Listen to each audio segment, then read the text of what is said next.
Chères utilisatrices, chers utilisateurs, bonjour. Dans cette vidéo sur le sujet de l'import IFC, on va voir comment réagir à un changement de géoréférencement entre deux maquettes architecturales lorsqu'on a déjà commencé à faire nos implantations CVC. Premier point et point important, je vous invite à prendre l'habitude de faire un contrôle qualité rapide de vos maquettes architecturales reçues via un navigateur IFC. Donc par exemple ici on voit tout de suite qu'on n'a plus le même angle, ni d'ailleurs les mêmes coordonnées pour nos deux bâtiments. Donc on va voir comment réagir dans Nova. Alors pour commencer, je vais faire une réinitialisation de la transformation au niveau du projet. En cliquant sur la première cellule, là tout à droite, je vais cliquer sur le bouton, la croix, et en faisant ça, en fait, en réimportant une nouvelle version, Nova va reprendre la transformation de cette version, comme si en fait c'était un premier import IFC, en quelque sorte. Voilà. Donc, cette opération, une fois effectuée, je vais maintenant générer, j'ai pas mis au bon endroit la version de, je vais la mettre ici.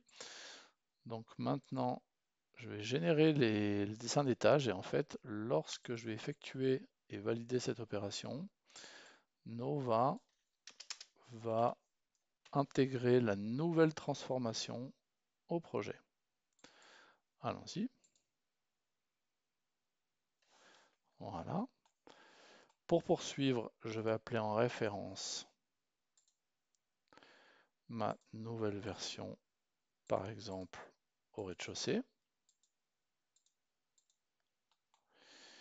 Et maintenant, je vais donc effectuer, pour commencer, un déplacement de mon modèle. Donc de l'ancienne version vers la nouvelle. Et puis maintenant, alors bon là c'est la trigonométrie, la géométrie de base, donc je vais vous passer les détails, mais par exemple, là pour être sûr de ne pas me louper sur la rotation, je peux par exemple faire quelque chose comme ça, si j'y arrive.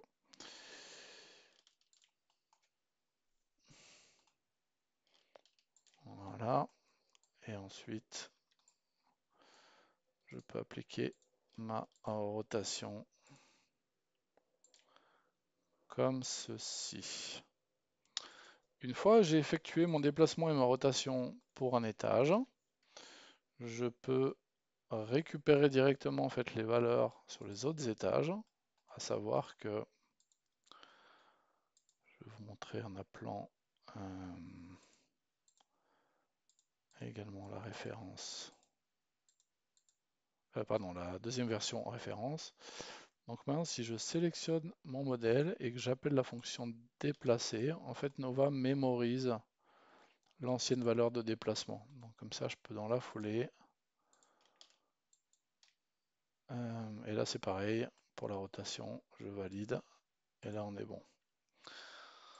Donc, ce travail, il va falloir bien sûr le faire sur chaque étage. Et en fait, vous allez, comme vous appliquez la même transformation à tous les étages, bon, on va se retrouver avec une cohérence en termes spatial des différents objets du modèle. Et on ne va pas avoir de perte de connexion, par exemple, au niveau des colonnes. Donc voilà, j'enregistre le résultat. Et je vous montre juste, pour finir, j'avais un petit réseau de chauffage avec deux radiateurs et une production.